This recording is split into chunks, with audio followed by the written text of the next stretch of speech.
இது மகிமை நேரம். ஆண்டவராகிய இயேசு கிறிஸ்துவின் ஈடு இணையற்ற நாமத்தில் மகிமை நேர நிகழ்ச்சிக்கு உங்களை அன்புடன் வரவேற்கிறேன். இந்த நாள்ல நம்முடைய வாழ்க்கையில காணப்படுகிற துக்கத்தை மாற்றுகிற தேவன் நம்மோடு இருக்கிறார் அப்படின்றத குறித்து நம்ம தியானிக்க போறோம். 1 நாளாகமம் 4ஆம் அதிகாரம் 9, 10 வசனத்துல யாபேசை குறித்து சொல்லப்படுகிறது.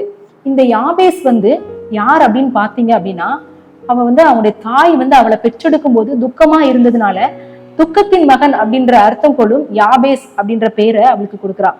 ஆனா அவன் தன் சகோதரருக்குள்ளே கனம் பெற்றவனாய் இருந்தான் அப்படின்றத பாக்குறோம்.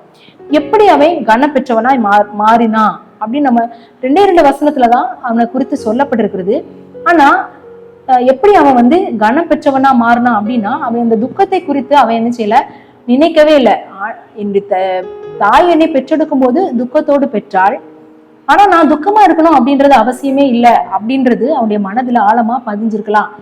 நம்முடைய சூழ்நிலை காணப்படுகிறதான துக்கத்துல நம்ம எப்படி இருக்கிறோம், அந்த துக்கத்தை அதிகமா யோசித்து இன்னும் அதிகமான மன அழுத்தத்துக்குள்ள காணப்படுகிறோமா, அந்த துக்கத்தை மாற்றக்கூடிய வல்லமை உள்ள தேவனை நோக்கி நம்ம ஜெபிக்கிறோமா அப்படின்றதுதான் நம்ம இந்த யாபேஸ் காரியத்தையோ யாபேஸ் மூலமா நம்ம கற்றுக்கொள்ளலாம்.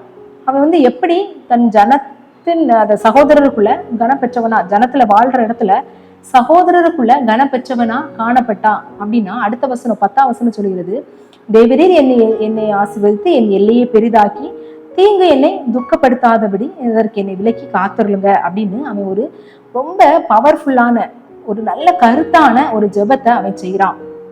ஒரே ஒரு வசனம் தான் இவனை குறித்து சொல்லப்பட்டிருக்கிறது. இவன் எப்படி ஜெபம் பண்ணான் அப்படின்றத குறித்து.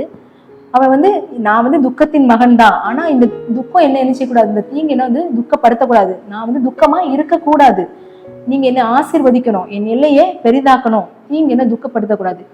எவ்வளவு பெரிய ஆழ்ந்த கருத்துள்ள ஜெபம் அப்படின்னு பாத்தீங்கன்னா, இந்த ஜெபத்தை ஆண்டவர் கேட்டு அவனை ஆசீர்வதித்தார், அவனுடைய கேட்டுக்கொண்டதை அருளினார் அப்படின்றத நம்ம பாக்குறோம். நம்முடைய வாழ்க்கையில காணப்படுகிறதான துக்கம், மனதின் துக்கம், மற்றவர்களால் வருகிறதான துக்கம், இழப்புகளினால வருகிறதான துக்கம், இந்த காரியத்தை செய்ய முடியலையே அப்படின்னு நினைக்கும் போது வருகிறதான துக்கம், பிள்ளைகளின் மூலமாக வருகிற துக்கம், பிள்ளைகள் எதிர்பார்த்த மாதிரி நடக்கல, கீழ்ப்படியல, அவங்க நம்ம சொல்றதை கேட்கல அப்படின்ற துக்கம் அப்படின்னு சொல்லிட்டே போனா பெரிய லிஸ்டே சொல்லலாம். எல்லா காரியங்களுக்கும் நம்ம துக்கப்படுகிறவர்களா நம்ம காணப்படுவோம். இந்த துக்கம் என்ன செய்யும், நம்முடைய அன்றாட வேலைகளை செய்கிறதற்கு அது ஒரு தடையாக காணப்படும். அந்த காரியங்களை செய்கிறதுக்கு தடையா காணப்படும் போது எப்படி நமக்கு ஆசீர்வாதம் கிடைக்கும்? நமக்கு கொடுக்கப்பட்ட வேலைகளை, நமக்கு கொடுக்கப்பட்ட அலுவல்களை நம்ம செய்யாம துக்கத்தோடு இருந்தோம் அப்படின்னா ஒரு பிரயோஜனம் இல்லை. கவலைப்படுகிறதுனால் எவன் தன் சரீரத்துல ஒரு முழத்தை கூட்ட முடியும் அப்படின்னு ஆண்டவராகிய இயேசு கிறிஸ்து சொல்றாரு. நம்ம கவலைப்பட்டு துக்கப்பட்டு இருக்கிறோம் அப்படின்னா ஒரு பிரயோஜனமே கிடையாது. இந்த சின்ன ஜெபத்தை நம்ம டெய்லி செஞ்சோம் அப்படின்னா உண்மையிலே மிகப்பெரிய ஆசீர்வாதத்தை நம்ம சுதந்திரத்து கொள்ளலாம். உண்மையா தீங்கின துக்கப்படுத்தக்கூடாது அப்படின்னு நம்ம ஜெபிக்கும் போது, தீங்கு துக்கப்படுத்தக்கூடாதுன்னு அவன் ஜெபிக்கிறான், ஆனா தீங்கு இல்லாம இருக்கும் அப்படின்றத நம்ம சொல்ல முடியாது. தீமையான காரியங்கள் நமக்கு வரும், ஆனா அந்த தீங்கு நம்ம என்ன செய்யாது, துக்கப்படுத்தாது. இந்த காரியங்கள் எல்லாம் நம்ம நன்மைக்கு ஏதுவா ஆண்டவர் மாற்றி தருவாரு. யோசேப்புடைய வாழ்க்கையில நம்ம எடுத்துக்கொண்டோம் அப்படின்னா, யோசேப்பை குழியில போட்டாங்க அவனுடைய சகோதரர்கள், மீதியான இடத்துல விற்று போடுறாங்க, அங்க போய் அவன் சிறைச்சாலையில இருக்கான். இப்படிப்பட்ட தீமையான காரியங்கள் தான் அவனுடைய வாழ்க்கையில நடந்தது. ஆனா அந்த காத்திருப்புதலுக்கு பின்பதாக பாத்தீங்க அப்படின்னா, அவன் எகிப்து தேசத்துக்கு அதிகாரியா நிச்சயதான் மாற்றப்பட்டான். அவனதுல கேட்காம யாரும் கையை காலை அசைக்க கூடாது அப்படின்ற கட்டளைய பார்வோன் சொல்ற அளவுக்கு அவன் உயர்த்தப்பட்டான் அப்படின்றத பாக்குறோம். அவங்க சகோதரர்கள் எல்லாரையும் அவன் சந்திக்கும் போது அவன் என்ன சொல்றான், நீங்க என்ன செய்ய நினைச்சீங்க, தீமை செய்ய நினைச்சீங்க, கர்த்தரோ அதை நன்மையாக மாற பண்ணினார். எவ்வளவு ஒரு நல்ல ஒரு அறிக்கை பாருங்களா. எவ்வளவு பெரிய கஷ்டத்துல அவன் இருந்தான், எவ்வளவு துன்பத்தை அவன் அனுபவிச்சான், ஆனா அவனோட எண்ணம் எப்படி இருந்துச்சு, இந்த தீங்கு என்ன துக்கப்படுத்தாது, இதெல்லாம் ஆண்டவர் எனக்கு நன்மையாக மாற பண்ணுவார். ஏன் அப்படின்னா 17 வயசுலே யோசேப்புக்கு சொப்பனத்தின் மூலமாக என்ன நடக்கும் அப்படின்றத ஆண்டவர் அறிவிச்சிருந்தாரு. உன்னுடைய சகோதரர்கள், உன்னுடைய பெற்றோர் எல்லாரும் உன்னை வணங்குவாங்க அப்படின்ற அந்த காரியத்தை ஆண்டவர் அவனுக்கு முன்கூட்டியே அறிவிச்சிருந்தாரு. இதெல்லாம் நடக்கணும் அப்படின்னா கண்டிப்பா கஷ்டத்தின் ஊடதாக, துக்கத்தின் ஊடதாக நம்ம நடக்கணும் அப்படின்ற ஒரு பெரிய சிந்தை அவனுக்குள்ள இருந்ததுனால அந்த கஷ்டமான காரியங்கள் எல்லாவற்றையும் அவன் விட்டுட்டு, நீங்க எனக்கு தீமை செய்யணும்னு நினைச்சீங்க, ஆனா அதை கர்த்தர் என்ன செய்யாது, நன்மையாக மாற பண்ணினார். உங்க எல்லாரையும் ஜீவனத்தோடு காக்கணும் அப்படின்றதுக்காக வெகு காலத்துக்கு முன்ன ஆண்டவர் என்ன செஞ்சாருங்க, அனுப்பிட்டாரு அப்படின்ற ஒரு பாசிட்டிவா அவன் பேசுறான். இப்படிப்பட்டதான எண்ணங்கள் நமக்கு காணப்படுகிறதா? நம்முடைய சூழ்நிலைகளை மாத்திரம் நம்ம சார்ந்து இருக்கிறோமா?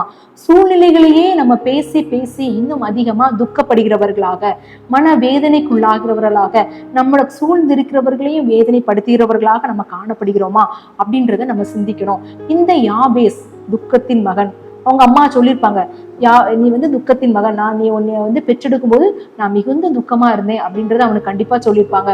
மற்றவங்க யாபேஸ் யாபேஸ் அப்படின்னு கூப்பிடும்போது அவனுக்கு என்ன தோணும், இவன் துக்கத்தின் மகன் துக்கத்தின் மகன் அப்படின்னு தான் எல்லாரும் நினைச்சிருப்பாங்க, கூப்பிட்டுருப்பாங்க. ஆனா அந்த துக்கத்தை ஆண்டவர் நன்மையாக ஆசீர்வாதமாக மாற பண்ணினார். பாருங்க, எல்லையை பெரிதாக்குகிறார். இப்போ இருக்கிற இடங்கள்ல மட்டும் இல்ல, நம்முடைய எல்லையை ஆண்டவர் பெரிதாக்குவார். நம்முடைய வேலையில எல்லையை பெரிதாகும், நம்முடைய ஆவிக்குரிய வாழ்க்கையின் எல்லை பெரிதாகும், நம்முடைய பிள்ளைகளின் படிப்புகளில எல்லை பெரிதாகும், நம்முடைய வேலை காரியங்களில எல்லை பெரிதாகும், நம்முடைய சொத்து காரியங்கள்ல எல்லை பெரிதாகும். இப்படிப்பட்டதான காரியங்கள் எல்லாவற்றிலும் ஆவிக்குரிய வாழ்க்கையில முக்கியமா நம்முடைய எல்லை பெரிதாச்சு அப்படின்னா அதை காட்டிலும் பெரிய ஆசீர்வாதம் இந்த உலகத்துல வேற எதுவுமே இல்லை. இந்த யாபேஸ் வேண்டி கொண்டதின்படி ஆண்டவர் தேவன் அவனுக்கு அருளி செய்தார் அப்படின்றத பாக்குறோம்.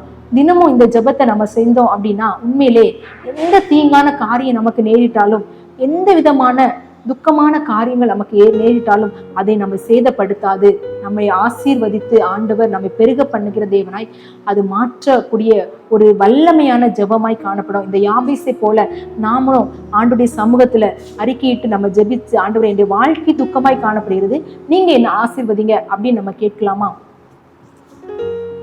எங்களை அதிகமாய் நேசிக்கிற எங்கள் அன்பின் கர்த்தாவே, இந்த அருமையான நேரத்துக்காக உமக்கு நன்றி செலுத்துகிற தகப்பனே. உங்கள் துக்கம் சந்தோஷமாய் மாறும் என்று சொல்லியிருக்கீங்க.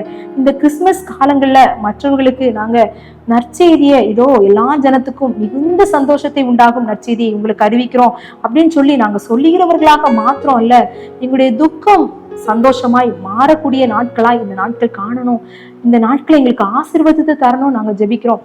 இந்த யாபேசோடு இணைந்து நாங்க ஜெபிக்கிறோம். தேவரீர் என்னை ஆசீர்வதித்து என் எல்லையை பெரிதாக்கி தீங்கு எங்களை துக்கப்படுத்தாதபடிக்கு எங்களை காத்திருளுங்கன்னு நாங்க ஒவ்வொரு நாளும் நாங்க ஜெபிக்கிறவர்களாகவும், ஆண்டவரே அந்த தீங்கு எங்களை துக்கப்படுத்தாதபடி நீங்க எங்களை காப்பாற்ற வேண்டுமாறு ஜெபிக்கிறோம். நீங்கள் எங்கள் எல்லையை ஆசீர்வதிக்கணும், எங்களுடைய தேவைகளை நீங்க சந்திக்கணும், எங்களுடைய ஆவிக்குரிய எல்லை பெரிதாகணும், எங்களுடைய ஜெப ஜீவியத்துல எல்லை பெரிதாகணும், எங்களுடைய வேத வாசிப்புகளில எல்லை பெரிதாகணும், எல்லா காரியங்களையும் ஒரு விஸ்தாரமான வழி எங்களுக்கு உண்டாகணும்னு சொல்லி நாங்க ஜெபிக்கிறோம்.